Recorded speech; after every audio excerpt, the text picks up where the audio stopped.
Joining us for the first reaction from the Obama administration is White House Press Secretary Josh Earnest. Mr. Earnest, nice to have you.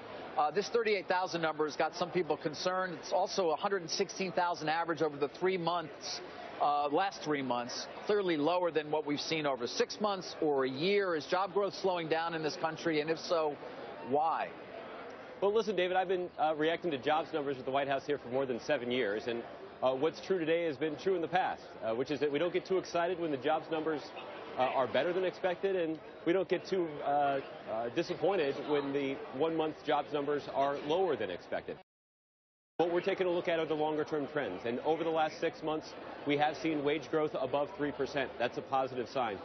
Job growth has been over 150,000 jobs over the last 6 months or so. That is a positive trend.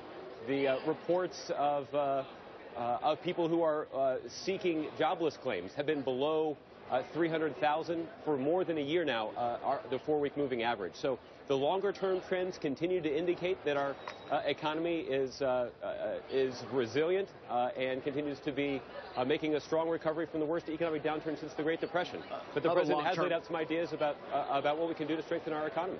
Yeah, of course. Another long-term trend has been the departure of people from the workforce. We had 458,000 people leave the workforce, which is the reason why the participation rate went down, and hence the unemployment rate actually went down. I mean, we're at 4.7%. Is that a concern to you, though, how many people seem to be leaving the labor force? Well, again, this is a number that we monitor here, and the longer-term trend has been actually positive. We've actually put about a percentage point on the participation rate over the last 6 or 9 months. So we're giving a little bit of that back in this 1 month's jobs report. But look, what we're taking a look at are the longer-term trends, and the longer-term trends continue to indicate that the United States economy is the strongest, most durable, advanced economy in the world. And the question, I think, that Americans are going to have to be asking themselves at the end of this year is, are we going to build on the progress that we have now? Are we going to build on the momentum, or are we going to tear it down? And there will be a pretty robust debate, not just here in Washington, but all across the country, about how to move our economy forward. Hey, Josh, Jim Cramer here. We've got some interesting revisions down. I just want to talk about the methodology for a second. I think Labor Department, terrific, you know, that often on TV. But when you see these numbers and they're so off, do you ever think, you know what, maybe we should switch this over to the Federal Reserve, for instance, has a great group of statisticians? Or do you bring in some of the people who an Oracle, a Salesforce, that really know how to keep data at minute to minute? Because I think the numbers themselves are a bit embarrassing that they could be so off. And you guys are perfectionists, we're all perfectionists. In a new age, this doesn't seem to make sense to me. Well, Jim, I think what is true is that there's extraordinary volatility even in these monthly numbers. And we went through a phase early in the presidency where it seemed like every month the revisions to the previous month's reports would be upward. But yet what the media understandably is looking at is most recent data. So there was this regular pattern of underestimating job growth, and that was a source of some frustration among people who work in the building behind me. But look, I think there obviously is other data out there that's relevant to assessing the condition of the economy now and the trajectory of where it's headed, and I think that's precisely why we need to look at more than just one metric and more than just 1 month's numbers. We need to be looking at longer-term trends.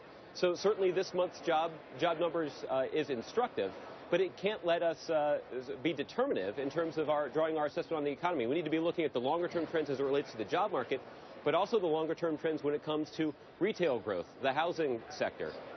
There are other signs of strength in our economy, and it's important to factor those in to a broader assessment of where things stand right now. Yeah, well, when we talk about longer-term trends, Mr. Earnest, and we talk out years from now, we talk about the growth in robotics, the growth in artificial intelligence, the growth in so many things that will no longer require humans to do them.